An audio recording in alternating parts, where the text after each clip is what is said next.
base a las Escrituras, la doctrina de la iglesia. Queremos que la iglesia comprenda bíblicamente su pertenencia a la iglesia. Queremos establecer los fundamentos que las Escrituras nos dan acerca de esta doctrina. Y no sabemos cuántos domingos nos va a tomar, pero hoy queremos iniciar esta serie. Efesios 2, pueden leerlo acá, capítulo 2, versículo 11 en adelante. Esta es una de las cartas que más trae fundamentos en relación con la iglesia, la carta a los Efesios. Efesios 2, del 11 en adelante. Por tanto, recuerden que en otro tiempo, ustedes los gentiles en cuanto a la carne, que son llamados incircuncisión por la llamada circuncisión, hecha en la carne por manos humanos, recuerden que en ese tiempo ustedes estaban separados de Cristo, excluidos de la ciudadanía de Israel, extraños a los pactos de la promesa, sin tener esperanza y sin Dios en el mundo. Así estaban estos hermanos como nosotros. Versículo 13. Pero ahora en Cristo Jesús, ustedes que en otro tiempo estaban lejos, han sido acercados por la sangre de Cristo, porque Él mismo es nuestra paz, y de ambos pueblos hizo uno, derribando la pared intermedia de separación, poniendo fin a la enemistad en su carne, la ley de los mandamientos expresados en ordenanzas, para crear en Él mismo de los dos un nuevo hombre, estableciendo así la paz, para reconciliar con Dios a los dos en un cuerpo por medio de la cruz, habiendo dado muerte en ella a la enemistad. Y vino y anunció paz a ustedes que estaban lejos y paz a los que estaban cerca. Porque por medio de Cristo, los unos y los otros tenemos nuestra entrada al Padre en un mismo espíritu. Así pues, ustedes ya no son extraños ni extranjeros, sino conciudadanos de los santos y son de la familia de Dios, estando edificados sobre el fundamento de los apóstoles y profetas, siendo Cristo Jesús mismo la piedra angular, en quien todo el edificio bien ajustado va creciendo para ser un templo santo en el Señor. En Cristo también ustedes son juntamente edificados para morada de Dios en el Espíritu. Oremos al Señor. Padre, te damos tantas gracias por tu verdad, te damos tantas gracias por la obra de tu Santo Espíritu en nosotros. ¿Quién puede evaluar estas palabras sin llegar al agradecimiento? No somos extraños ya ante ti, oh Padre. Tú nos conoces y somos ahora tu familia por lo que Cristo hizo por nosotros. Pero no solo eso, tu palabra dice que somos tu morada, donde Cristo habita en nosotros y donde somos edificados mutuamente por tu Santo Espíritu. Ahora ya no es el templo, aquel lugar donde tú descendías con tu gloria y morabas en el antiguo pacto. Ahora somos nosotros, tu pueblo, en quien tú vienes y habitas en nosotros. Qué misterio tan grande para nosotros. Y te damos gracias por eso, Señor. Y ahora que iniciamos este tiempo y esta serie para comprender la doctrina de la iglesia, te suplicamos que nos des oídos, que abras nuestros ojos y nos ayudes a aquilatar todas estas promesas y verdades que están en tu palabra. Te lo pedimos en el nombre de Cristo. Amén. Entonces, hermanos, iniciaremos pues este tiempo, algunos domingos.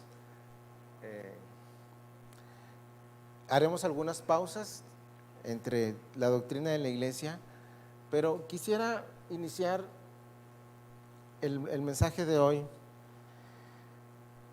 con una ilustración. En el año 80, en 1980, hice amistad con una persona que era el gerente de un club, de los dos clubes más tradicionales, importantes de la comarca. Él me llevó, yo tendría 10, 11 años por allí, y bueno, propiamente entré junto con él al Club San Isidro. Y yo nunca había estado en un club de esas dimensiones, ni algo parecido, y entramos, y él solamente le dijo a la persona que estaba a la entrada, viene conmigo, y yo entré tras de él. Y entonces él a la postre fue el gerente de allí y me dijo, puedes caminar y conocer el club, y ve y conoce. Y yo estaba sorprendido, yo nunca había estado en un club, mucho menos de ese tipo. Y yo empecé a conocer el club, a conocer las albercas, llegué a la fuente de sodas y empecé ya con confianza a caminar por ahí, por ese lugar.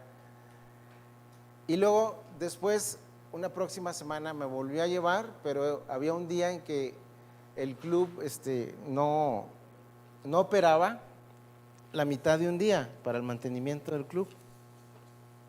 Perdón.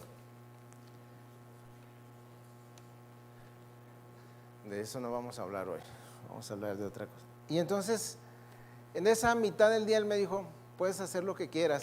Y yo me metí a la alberca grande, olímpica, techada y cosas por el estilo. Pero me dijo, como la Cenicienta, hasta las 12, ¿verdad? Hasta las 12 tú tienes que estar aquí en este lugar, porque entonces van a entrar las personas. Y sí, yo hice lo que pude y andaba bien feliz, etcétera, ahí. Pero luego me entró un cargo de conciencia, ¿verdad? O sea, dije, pues yo no soy parte de aquí. Si las personas me hicieran preguntas, en realidad yo estaba gozando solo de los privilegios, ¿verdad? Pero yo no tenía responsabilidades ahí. En realidad yo era un impostor, yo no era miembro de ese club. Entonces, la doctrina de la iglesia es tan importante porque las personas debemos saber qué implica que yo sea parte de la iglesia de Cristo. No vaya a ser que con el tiempo yo nada más esté gozando de los privilegios de una comunidad como esta y en esencia yo no sea parte de este organismo que es diferente. Mientras que una persona puede pertenecer a un club por medio de un pago, pertenecer a la iglesia no es lo mismo, es diferente. Aquí otro pagó para que nosotros pudiéramos pertenecer al cuerpo de Cristo, a la familia de Dios. Pero entonces, después me hice miembro de un club. Me hice miembro de un club ahí de un equipo. Se pueden imaginar un equipo de fútbol americano, todo flaco. Yo allí, los primeros 2 entrenamientos, me tocó la primera vez entrenar para fortalecer el cuello con un casco. Sí, yo creo que el entrenador no se dio cuenta, ¿verdad? Y llegué muy mal a la casa y luego nada más fui a otra práctica. Ya tenía yo mi credencial, era miembro del club de los vikingos, todo flaquillo ahí, entonces renuncié. No podía con aquello, ¿verdad? Entonces fui comprendiendo lo que implica pertenecer y ser miembro de algo a temprana edad, ¿verdad? Y la pregunta es si nosotros como cristianos, como personas que creemos en Dios, comprendemos qué significa ser miembro de una iglesia o miembro de la iglesia de Cristo. ¿Qué significa para mí? ¿Puedo yo tener todos los privilegios que goza la iglesia y omitir mis responsabilidades en la iglesia? ¿Cómo llega una persona a pertenecer a la iglesia y tener esa esperanza de la que hablan las Escrituras? La Biblia usa varias metáforas y varias comparaciones para referirse a la iglesia: la novia de Cristo, una labranza, un rebaño, la familia de Dios y más que no me vienen a la mente. Pero en esa preocupación que nosotros tenemos, surgió porque le hicieron una pregunta al predicador John Stott, otro hermano muy entregado al Señor. Él va por él al aeropuerto y le dice, lo va a llevar a unas conferencias y le dice: oiga, hermano, para usted, ¿cuál es la doctrina más olvidada de la iglesia? Más descuidada, perdón. Y el hermano esperaba que el predicador John Stott le contestara por la teología sistemática, bíblica, o X, dijo. Y él contestó, John Stott: la doctrina de la iglesia. La doctrina de la iglesia es la más descuidada en la iglesia del Señor. ¿Qué significa ser miembro? ¿Qué dice la iglesia cuando yo formo parte del cuerpo de Cristo? ¿Cómo es que yo llego a ser parte del cuerpo de Cristo?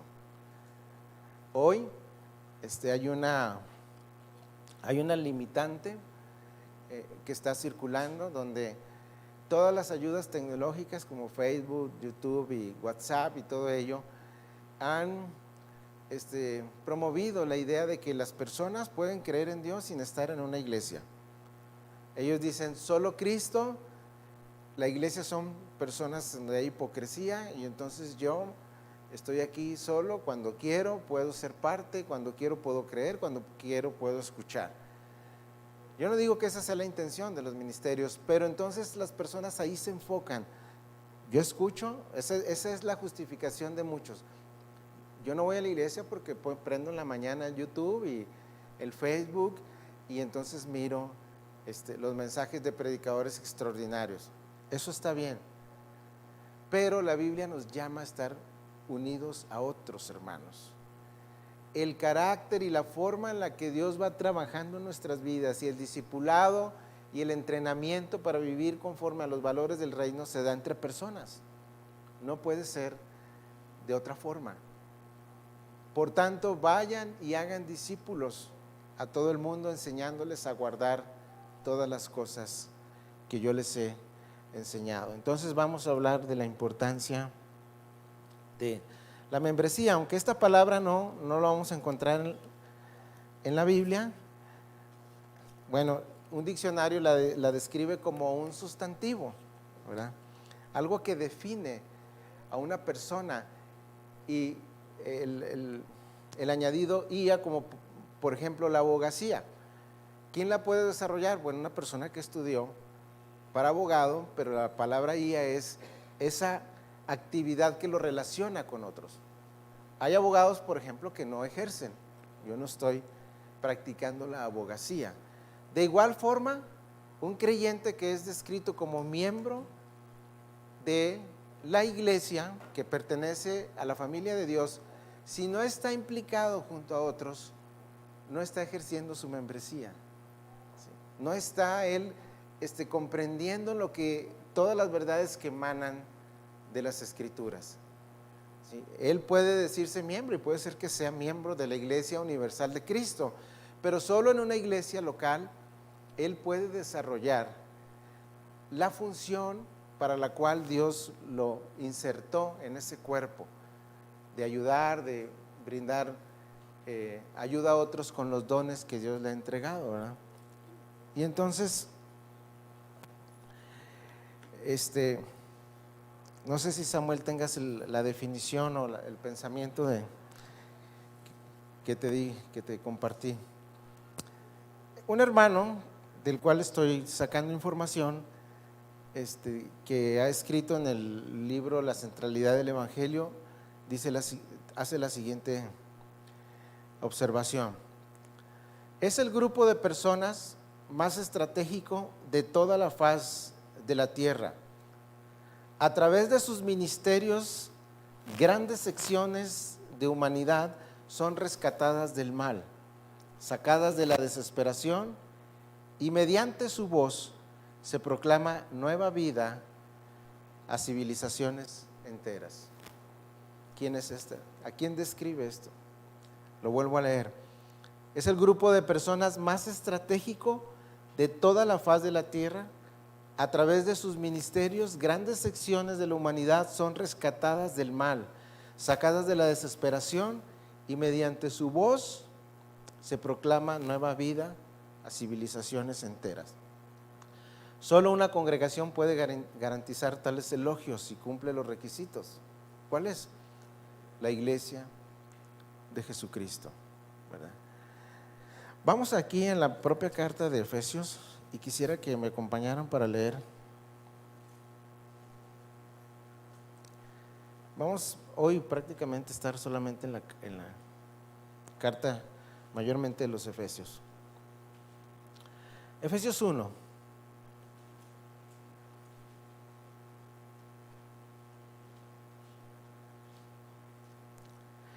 Leo, del 7 en adelante. En Él, obvio es Cristo, en Él tenemos redención mediante su sangre, el perdón de nuestros pecados según las riquezas de su gracia, que ha hecho sobreabundar para con nosotros. En toda sabiduría y discernimiento nos ha dado a conocer el misterio de su voluntad, según la buena intención que se propuso en Cristo, con miras a una buena administración en el cumplimiento de los tiempos, es decir, de reunir todas las cosas que en Cristo, tanto las que están en los cielos como las que están en la tierra. Va a llegar el tiempo, hermanos, y el tiempo se acerca, en que Dios va a reclamar en Cristo su reino. Él pronto va a reunir todas las cosas, Él va a regenerar la tierra, Él va a regenerar la humanidad. Lo que estábamos leyendo ahí en Efesios capítulo 2, de gentiles y judíos ha hecho una nueva humanidad y ya lo está expresando. Al momento de redimirnos con el Evangelio, empieza a funcionar el reino de Dios en nuestras vidas, nuestros valores cambian. Ya no es el Estado, ya no es la herencia que recibimos de nuestros padres, ahora los que han sido rescatados por el Evangelio de nuestro Señor Jesucristo, sus valores empiezan a cambiar. Ya tiene una comprensión diferente a la que tenía antes de conocer al Señor.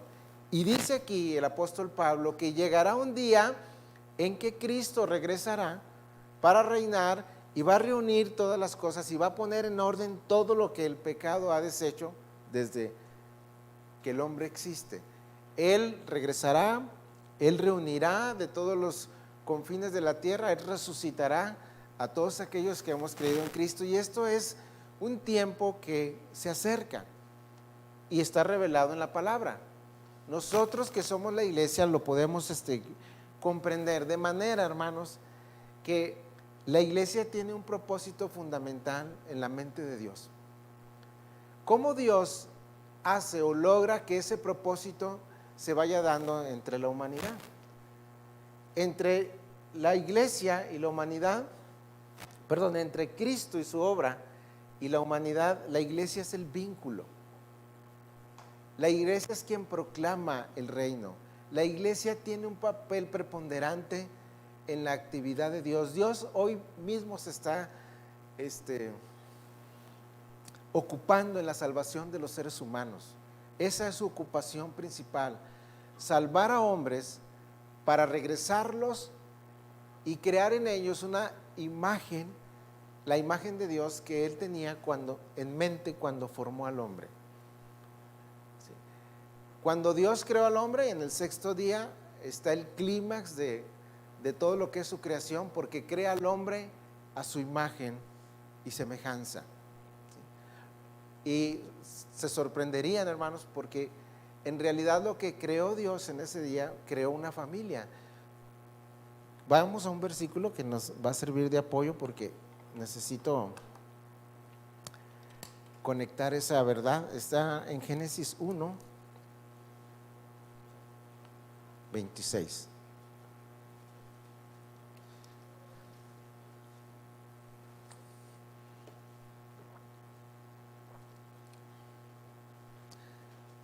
los que tengan pueden seguirme y los que no pueden escuchar.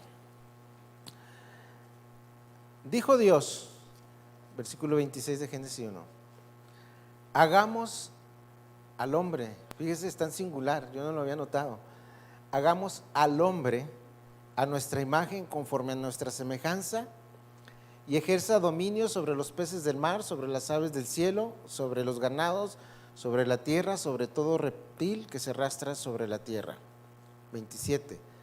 Dios creó al hombre a su imagen, a imagen suya, a imagen de Dios lo creó, varón y hembra los creó. Como lo estábamos estudiando el día de ayer, en la reunión de matrimonio, ¿sí? Dice que hagamos al hombre, pero luego habla de hombre y mujer. Él crea una familia y en ese sentido también el hombre está hecho a imagen de Dios. Dios Padre, Hijo y Espíritu se relacionan entre ellos en perfección, se brindan amor, etcétera. Y Dios quiere que la humanidad que Él creó lo represente, que vaya por todo el mundo y represente esa imagen que Él tiene, que es un misterio hasta el Nuevo Testamento. Dios crea una familia para que lo represente y vaya y se extienda por toda la tierra y extienda parte de la imagen de Dios como creador, que tiene dominio sobre todo. Entonces, mientras más familias se estén reproduciendo, están ejerciendo la imagen de Dios, cuidando de la tierra que les dio para sojuzgarla, para cuidarla, etcétera, todo lo demás. Entonces, ese es el propósito de Dios.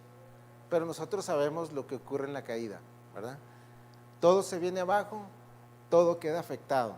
Y luego Dios en Cristo redime toda esa situación y empieza a recuperar todo aquello que el hombre echó a perder. Y entonces aparece el concepto de la iglesia, Mateo capítulo 16.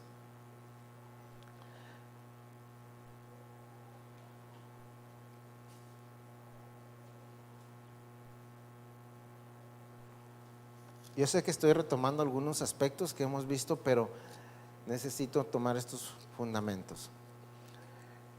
Este pasaje de Mateo 16, 17, que vimos hace poco también en el Evangelio de Marcos, nos va a servir como inicio. El Señor está en Cesarea de Filipo, sus discípulos están junto a Él, y está esa pregunta donde dice, ¿quién dicen los hombres que es el Hijo del Hombre? Y ellos le contestan que Él es el Cristo, en el versículo 15. Tú eres el Cristo, el Hijo del Dios viviente. Entonces Jesús le dijo, bienaventurado eres, Simón, hijo de Jonás, porque esto no te lo reveló carne ni sangre, sino mi Padre que está en los cielos. Yo también te digo que tú eres Pedro, y sobre esta roca edificaré mi iglesia, y las puertas del Hades no prevalecerán contra ellas. Yo te daré las llaves del reino de los cielos, y lo que ates en la tierra será atado en los cielos, y lo que desates en la tierra será desatado en los cielos. Permítanme hacer un resumen, yo sé que estoy dándoles muchos datos.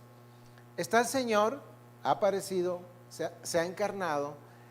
En el bautismo hay una voz del cielo que dice que Él es el Hijo de Dios, el prometido, el que viene a redimir todo lo que la humanidad ha, por decisión propia, causado. Se ha apartado de Dios, ha muerto sin Dios, le ha dado la espalda a Dios, no ha tenido en cuenta a Dios. Y Dios promete enviar un libertador. Y aquí tenemos esta verdad. Sus discípulos han comprendido que Él es el prometido, por los milagros que ha hecho, por cómo hablaba, lo que predicaba, al punto que los discípulos ya en este tiempo comprenden que Él es el Mesías, que Él es el Salvador. ¿Por qué estoy diciendo todos estos datos, hermanos? Porque para que una persona pueda comprender qué significa pertenecer a una iglesia, debe comprender esta verdad. Debe comprender quién es Cristo para él.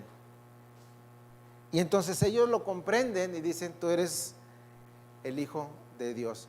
Y el Señor mismo le dice, eres dichoso, Pedro. lograste comprender por la ayuda de Dios, que te lo reveló mi Padre, que yo soy quien tú necesitas. Y te voy a decir algo, Pedro, que algo que tú desconocías. Yo voy a edificar mi iglesia bajo esta verdad que tú has dicho. Tú has dicho que yo soy el Salvador, tú has dicho, has comprendido que yo soy el Mesías, tú Mesías. Bueno, Pedro, te voy a decir algo. Yo voy a construir mi iglesia, yo edificaré mi iglesia, le está revelando el plan. Yo soy el constructor de esta nueva humanidad y tú perteneces a ella, Pedro, y todos los que hemos creído. Y además, Pedro, tengo una intención. Además de formar un pueblo y una nueva humanidad, te voy a decir algo, Pedro. Tú estás involucrado en ello. Yo te voy a entregar a ti las llaves del reino. Tú vas a tener la verdad revelada para que le digas a la humanidad que está fuera del reino cómo entrar al reino, cómo pertenecer a la iglesia, cómo pertenecer a la familia de Dios, cómo llegar a ser un hijo de Dios. Y ahí están 12 discípulos débiles que no comprendían del todo lo que estaba sucediendo hasta que el Señor resucita, pero ya está revelada esta verdad. Yo vengo a edificar una nueva humanidad, la voy a redimir, ya aparecí y estoy aquí, y lo voy a hacer obviamente a través de mi muerte y resurrección. Pero tú, Pedro, has sido tomado en cuenta, y todos los creyentes de alguna forma somos el vínculo entre Cristo y la humanidad perdida.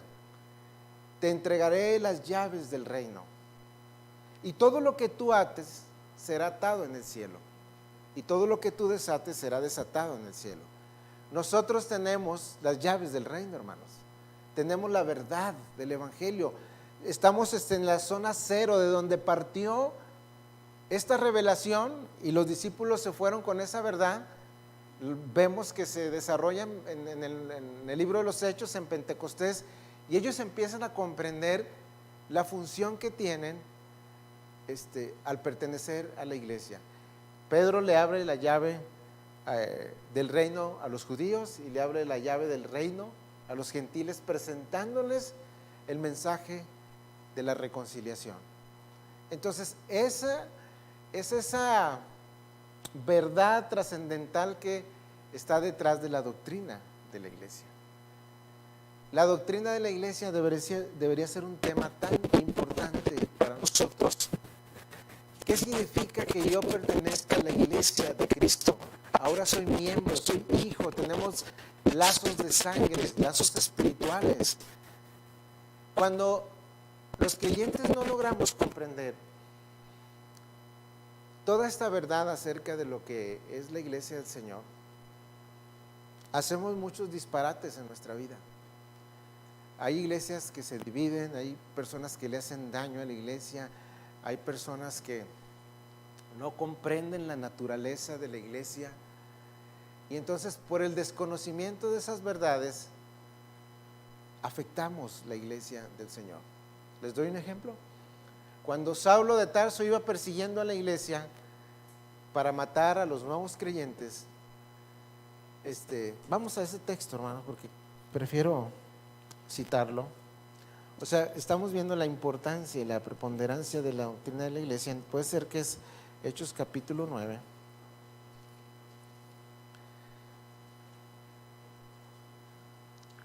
Hechos capítulo 9, versículo 1. Saulo, respirando todavía amenazas y muerte contra los discípulos del Señor, obviamente la iglesia, fue al sumo sacerdote y le pidió cartas para las sinagogas de Damasco, para que si encontraba algunos que pertenecieran al camino, tanto hombres como mujeres, los pudiera llevar atados a Jerusalén.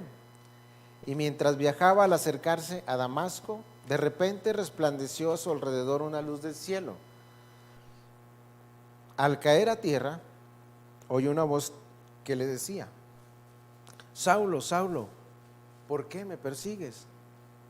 ¿Quién eres, Señor?, preguntó Saulo.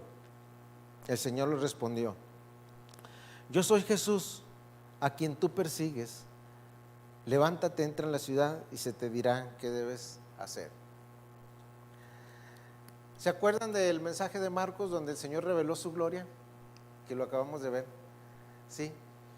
Él iba a morir y él iba a ir a la cruz y les había pedido a sus discípulos que tomaran su cruz, que renunciaran al control de su vida y que lo siguieran. En ese contexto está la transfiguración. Y luego Él se revela como el Hijo de Dios a ellos, muestra su gloria para con ellos y les dice que esa experiencia no la cuenten hasta que Él resucite. Y entonces Él les mostró su gloria a los discípulos para que cuando vinieran las luchas y el sufrimiento que les esperaba, ellos recordaran que el ser a quien servían era glorioso. Él había revelado su esencia, quién era.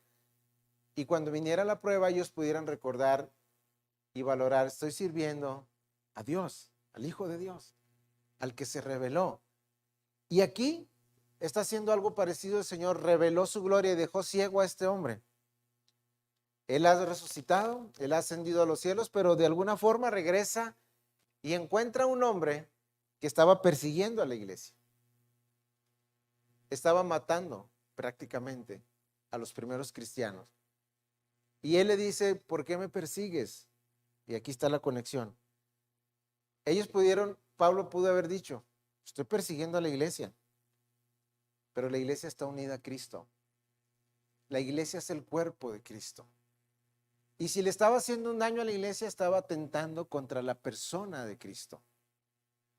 Esos alcances doctrinales tienen las escrituras acerca del entendimiento que nosotros debemos tener de la iglesia. Ustedes, mis hermanos, nosotros somos el cuerpo de Cristo, unidos, entrelazados. Nuestros lazos son más profundos que los sanguíneos. Mi lazo con ustedes son más profundos que mis lazos con la familia de sangre. Ahora somos hijos de Dios, redimidos por nuestro hermano mayor. Hebreos capítulo 2 dice que Él, nuestro Señor, dice, yo no me avergonzaré de anunciar a mis hermanos tu nombre. Como esa parábola que el Señor les dio del hijo pródigo, ¿verdad? Del hermano mayor, que se supone debía cuidar al menor. Este hermano mayor vino a morir en nuestro lugar y con su sangre nos ha redimido y nos ha hecho parte de la iglesia. Y nuestros lazos como hermanos son más profundos que los lazos sanguíneos. Y de tal manera que cuando el apóstol estaba persiguiendo a la iglesia, prácticamente estaba persiguiendo a Cristo. Nosotros somos el cuerpo de Cristo. Así está descrito en las escrituras. Dura experiencia es para ti, Pablo, dar patadas sobre algo puntiagudo. Dura cosa te es dar cosas contra el aguijón. ¿Pueden imaginarse, hermanos, que un hombre pelee con Dios? ¿Pueden imaginarse que un hombre como Saulo de Tarso esté peleando con el Dios creador de todas las cosas? Al atacar a la iglesia estaba precisamente confrontando a Dios, que es su cuerpo, la iglesia, y el Señor no lo deja. Se le revela en gloria y luego uno de los que fue los enemigos de la iglesia a la postre se convirtió en un heraldo, en un predicador de lo que predicaba la iglesia. Entonces, en Mateo 16, no vamos a ir ahí, estamos viendo los propósitos de nuestro Señor acerca de la iglesia. Yo la voy a edificar. Finalmente, hermanos, es a través de nosotros que Dios continúa edificando la iglesia. Ese es el alcance. Somos su voz, somos sus pies, somos sus oídos, somos los que proclamamos la verdad del evangelio para que otros vengan y se sometan a su reinado. Y el Señor en Mateo 16 está diciendo que Él la va a edificar personalmente y nos lo demuestra con lo que acabo de leer del libro de los Hechos. Él intervino cuando estaban lastimando a su iglesia y actuó, ¿sí? Entonces, si tomamos ahora el pasaje de Mateo 28, estábamos en Mateo 16, ahora regresamos. Ahora tiene más sentido esto para nosotros, lo que está ocurriendo en Mateo 18. 28, 18.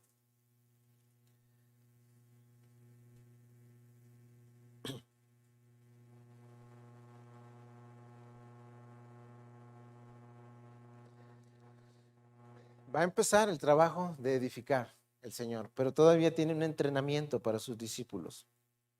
28, 16. Pero los 11 discípulos se fueron a Galilea, o sea, al monte que Jesús les había señalado. Cuando resucitara lo iban a esperar ahí. Y cuando lo vieron, lo adoraron, pero algunos dudaron.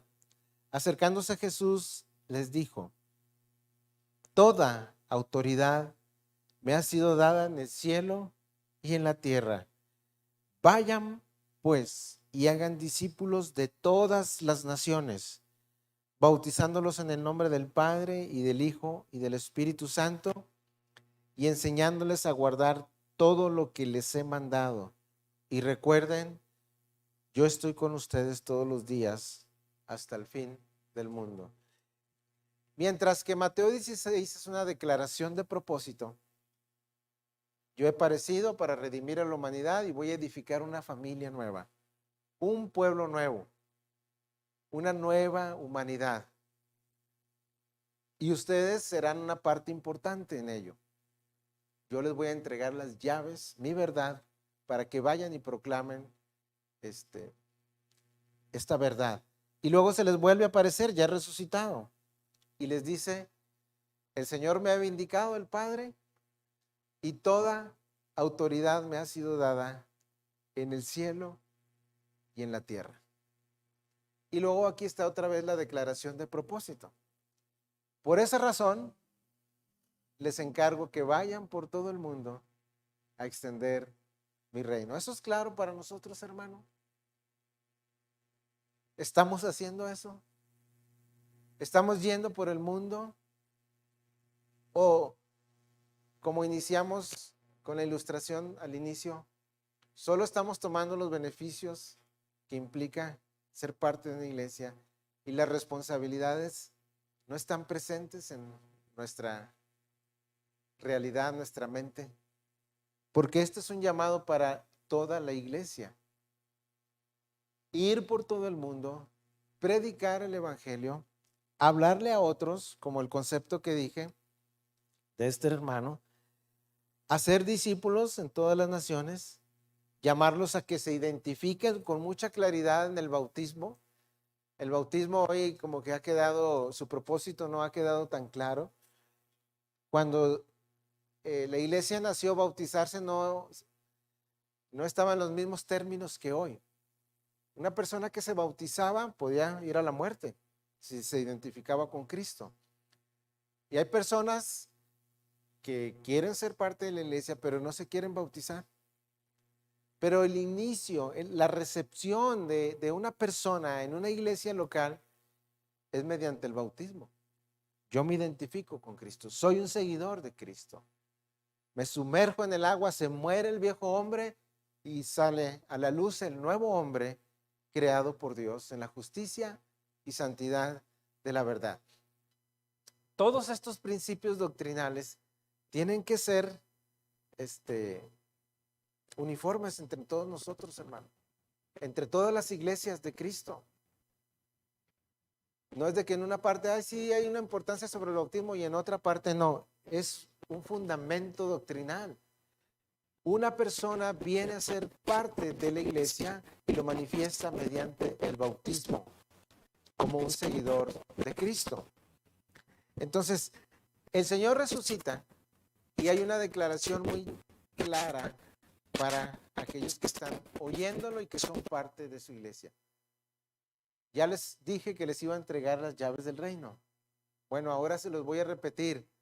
Vayan con esa llave por todo el mundo y traigan a otros a pertenecer a este reino. Y hay muchos principios que podemos conectar. La carta a los Colosenses dice que cuando eso sucede, Dios traslada a una persona del reino de las tinieblas al reino de su amado Hijo con el mensaje de su verdad.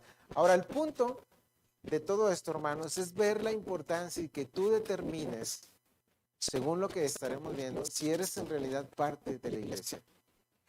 Esto es mucho más importante que el ejemplo que yo di al iniciar. Las personas pueden ser miembros de club pagando, entran, sales y todo ello. No, la persona que pertenece y es miembro de una iglesia lo es para siempre. Y no se entra a la iglesia como se entra a otro club. Aquí se entra mediante un mensaje muy claro que llamado evangelio. La persona se arrepiente de sus pecados y le cede sus derechos a aquel que lo perdonó, a Dios, y empieza a hacer todo lo que manda la palabra, enseñándoles a guardar todo aquello que yo les he enseñado. Se pone bajo los cuidados de las escrituras y empieza a vivir con otros valores para Dios. Él tiene todo el derecho y toda la potestad de llamarnos hacia sí mismo y hacia su reino. De tal manera que si regresamos a Efesios capítulo 1,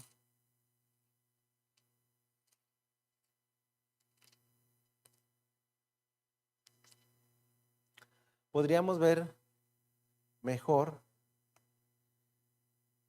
este versículo, el versículo 10.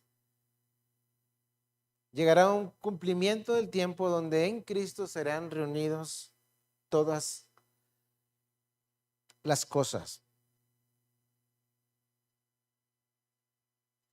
Versículo 22 del capítulo 1. Todo está sometido ahora, hermanos, y en un futuro se verá con más claridad. El Padre ha sometido todo bajo los pies de Cristo. Y Cristo es o fue dado por cabeza como Señor o director sobre todas las cosas a la iglesia, la cual es su cuerpo, la plenitud de aquel que todo lo llena en todo. Cristo es el vínculo, hermanos, entre el Padre y nosotros. La iglesia es como un eco del poder de su resurrección. La iglesia personifica su amor. La iglesia manifiesta la plenitud de la gracia. La iglesia representa la nueva humanidad. La iglesia es el almacén de la sabiduría de Dios y la iglesia es el lugar donde Dios recibe gloria. Todas estas verdades están sostenidas aquí en el libro de los Efesios. Compartimos el mismo Padre. Somos esta familia especial que Dios ha adoptado por medio del sacrificio de Cristo, y otros hermanos dicen que somos la obra maestra de Dios. Miren, si ustedes me acompañan al libro de los Hechos,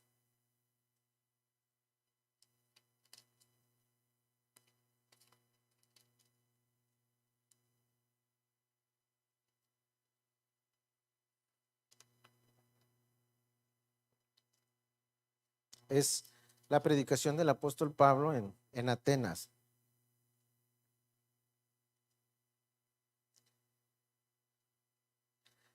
No quiero leer tan...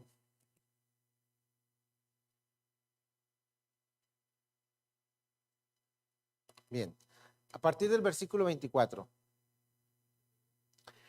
17, Hechos capítulo 17.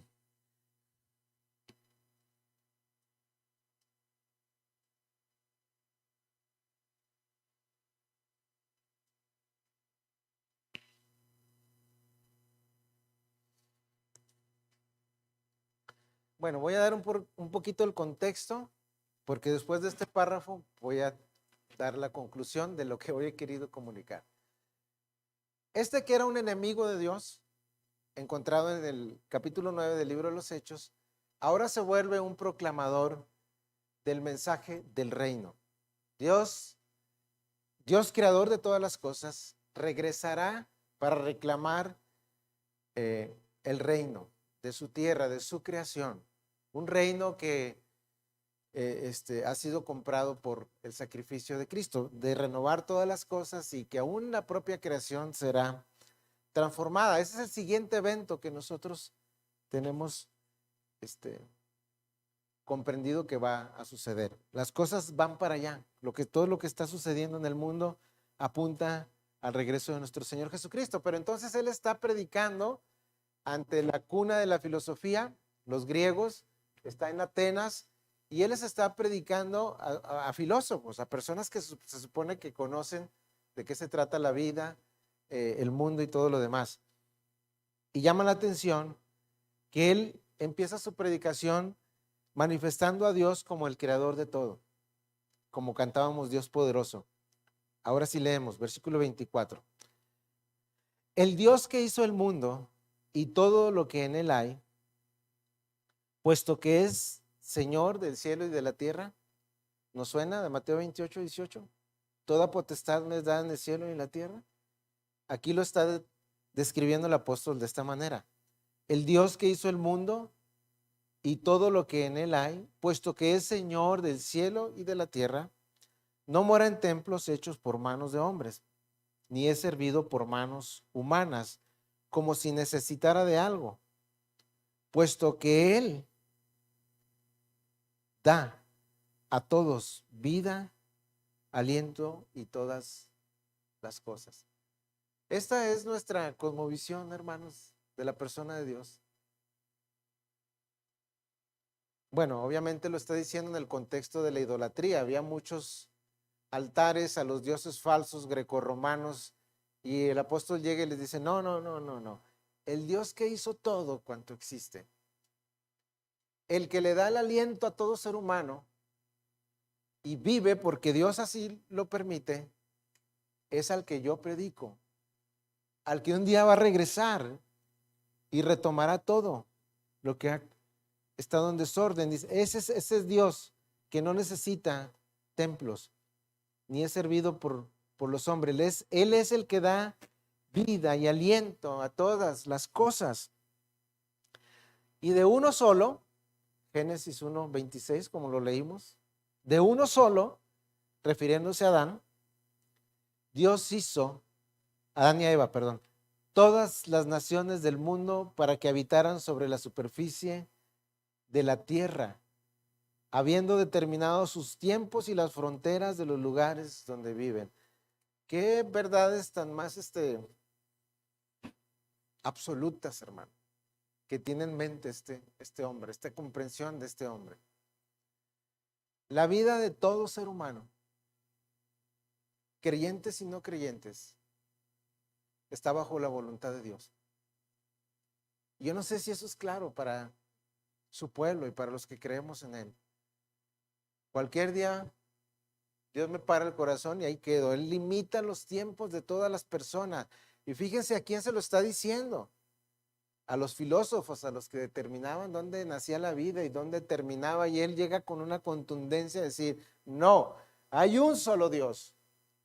Y se remonta hasta el Génesis de un hombre, Adán y Eva, ha creado toda la descendencia que existe hasta el día de hoy.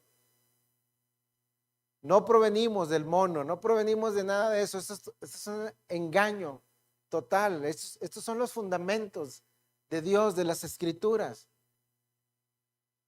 Y la iglesia no dice nada, dejando que sus hijos crean esas mentiras en la escuela. Él es el que da a todos vida y aliento y todas las cosas. De uno solo, Dios hizo todas las naciones del mundo para que habitaran sobre la superficie de la tierra y les determinó sus tiempos, las fronteras y los lugares de donde viven. Él permite reinos caen, reinos se levantan.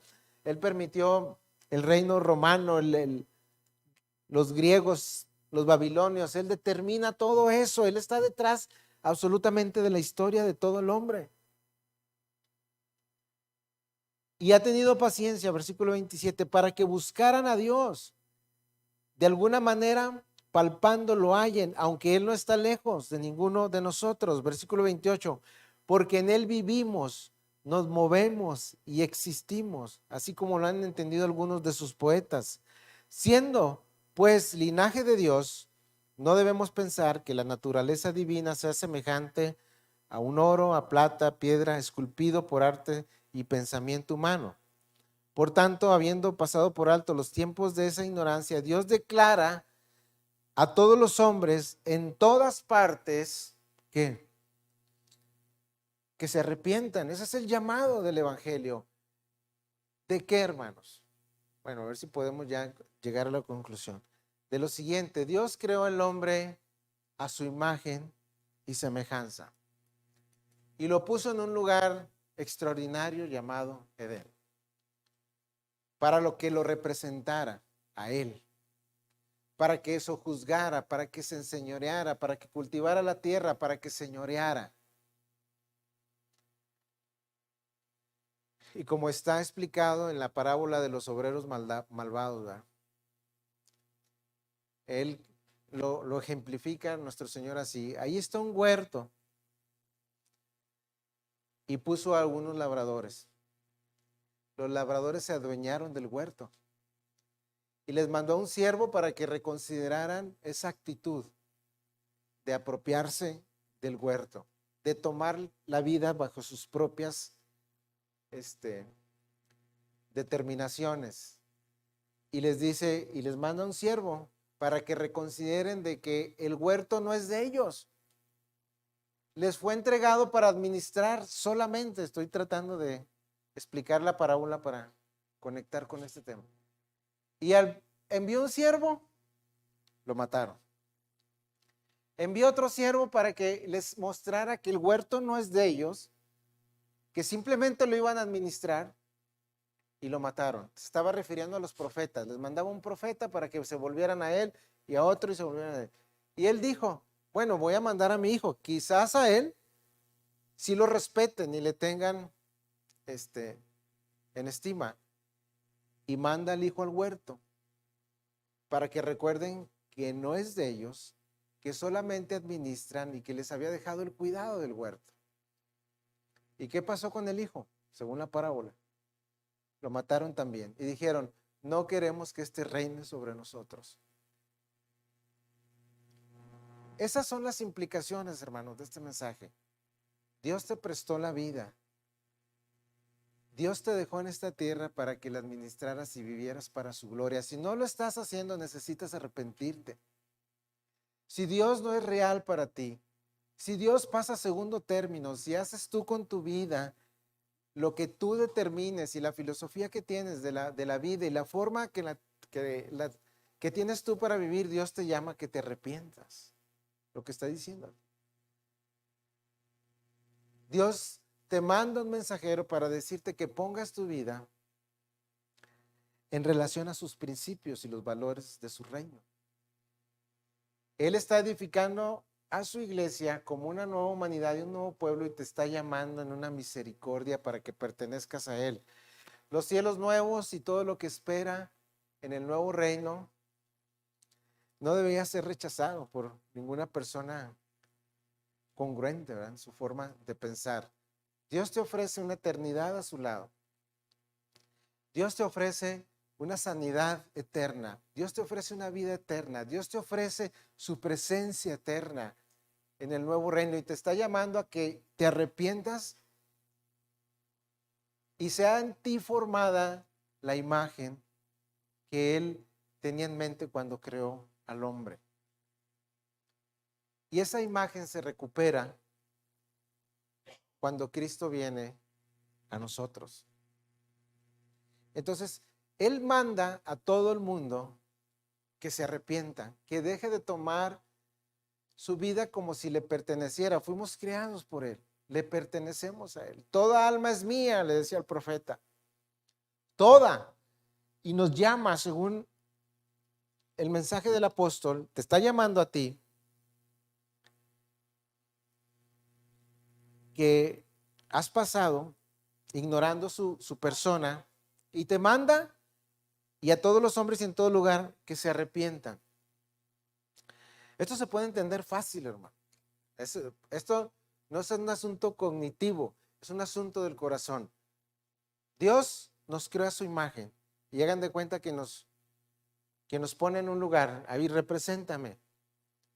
yo te crié, quiero que me representes con justicia, bondad, etcétera. Como yo soy, te voy a poner ahí para que me representes y cuides de lo que yo te encargo, eh, y sojuzgues la tierra y hagas el bien, labres la tierra, etcétera.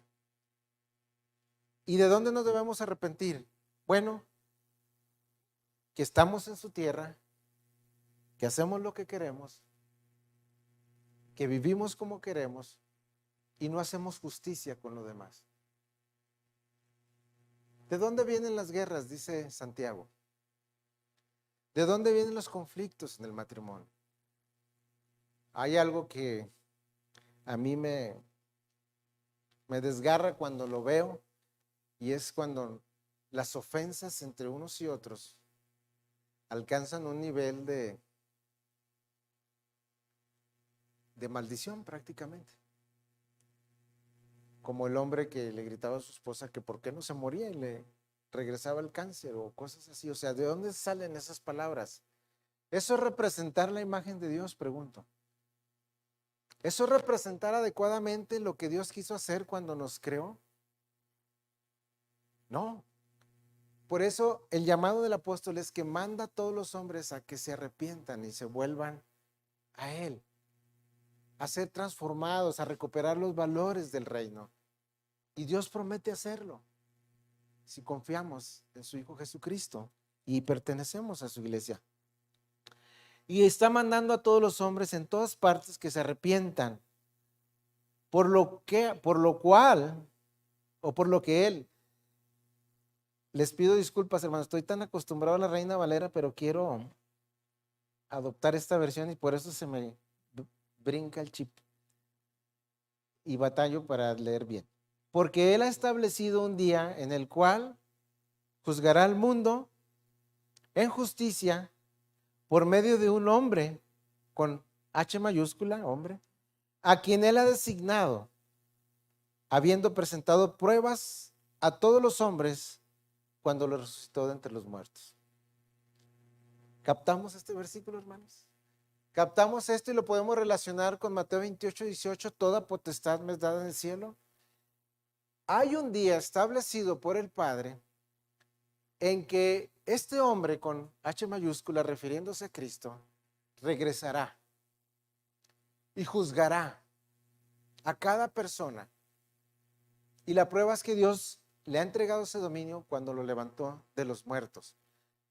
Y todas las personas que han sido llamadas al arrepentimiento y a entregar su vida a Él para que Él reine, y aquellos que lo han rechazado, no, es que yo no quiero ser cristiano porque no quiero que me digan cómo tengo que vivir, ni quiero perdonar, ni quiero, se me va a acabar la vida, dicen algunos jóvenes, ¿verdad? Cuando son llamados a vivir para Dios. No sé qué quieren decir ellos con vida, pero la vida está en el Señor. Y un día dice que Él regresará a juzgar a esta humanidad. Y los que no aceptaron el llamado al arrepentimiento, que no es otra cosa más que nos arrepintamos de hacer lo que hacemos y vivamos para Él y le entreguemos nuestra vida a Él, Él un día vendrá y juzgará todo. Y ese día que Él regrese, entonces toda la humanidad y la tierra sufrirá un cambio de proporciones cósmicas, hermanos. Y mientras ese día llega, la iglesia tiene una función muy especial. Nosotros, tú, yo, somos la zona cero, el vínculo entre toda la humanidad que no conoce y nosotros que conocemos al que es nuestra cabeza y quien dirige la iglesia. Esas son las dimensiones y las proporciones de la doctrina de la iglesia. Su llamado, su naturaleza, sus bendiciones, sus privilegios, sus responsabilidades. Y ahora la pregunta es, ¿comprendemos lo que significa ser miembros de la iglesia de nuestro Señor Jesucristo? Vamos a ir, en realidad esta nada más es la introducción, pero vamos a ir viendo toda la doctrina de la iglesia. Por último, Veamos un versículo que viene en Romanos.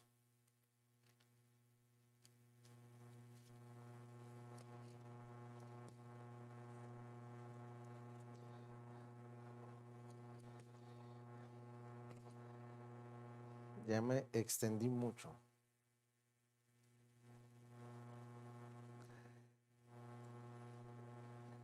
Romanos 8:29.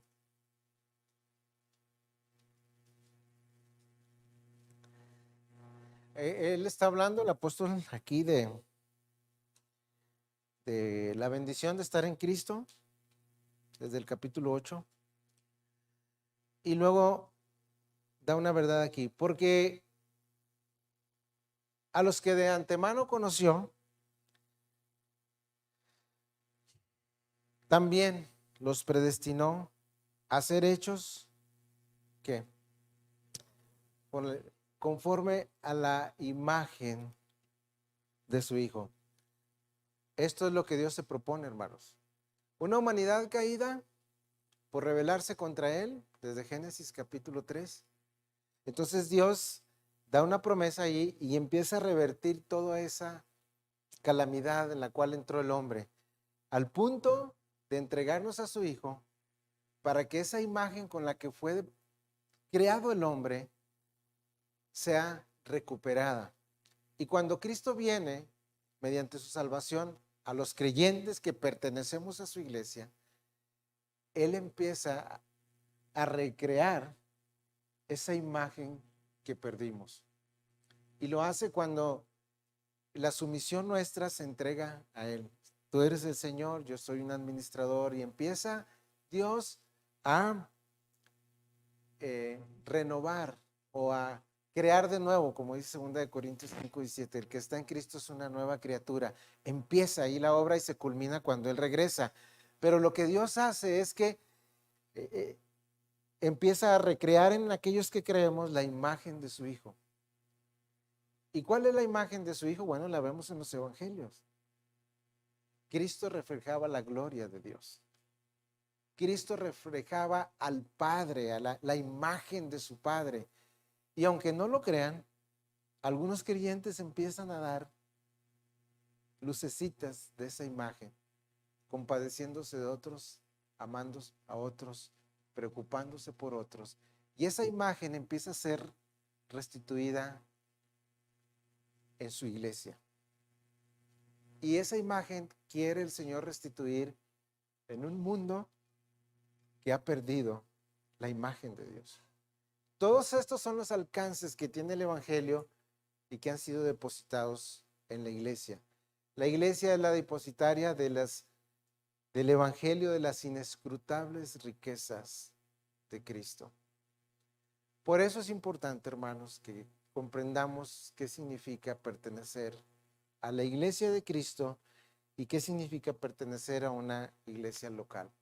Vamos a ir avanzando según el Señor nos dé gracia para ir determinando cómo es que esto se da y cuáles son las bendiciones que nos han alcanzado por pertenecer a nuestro Señor. Vamos a ponernos de pie para cantar el coro Vivir es Cristo. Y con la ayuda del Señor y sus oraciones, por usted mismo y por el que predica, vayamos entendiendo todas estas bendiciones que han alcanzado aquellos que somos su iglesia. Si usted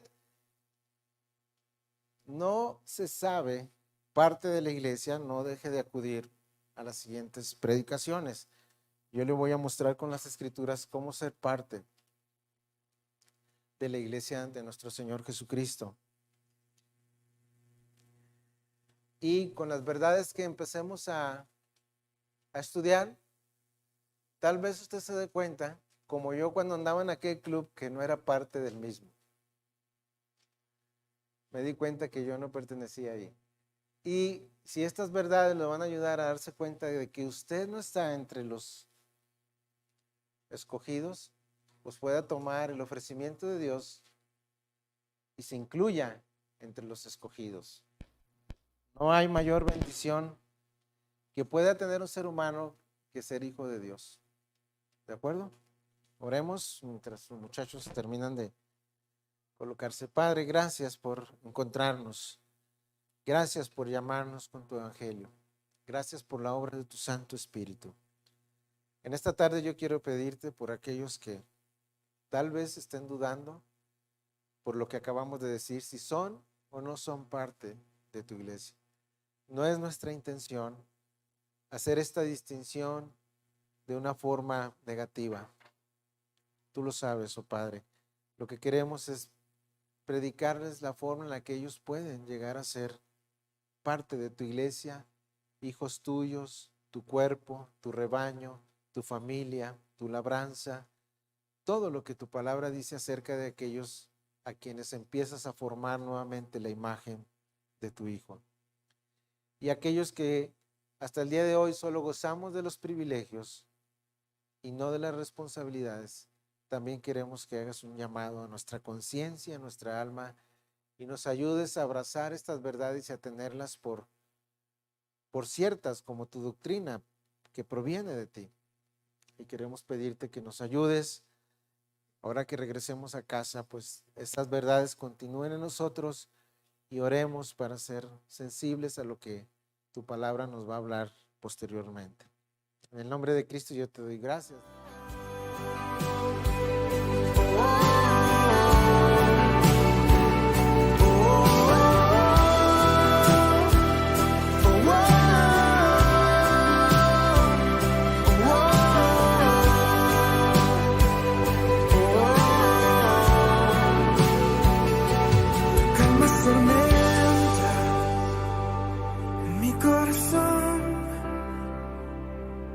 Mueves montañas de duda y temor, los mares se van y llevas a ti, Dios imposible, haz tu obra aquí. Tú calmas tormentas en mi corazón, mueves montañas de duda y temor, los mares se van.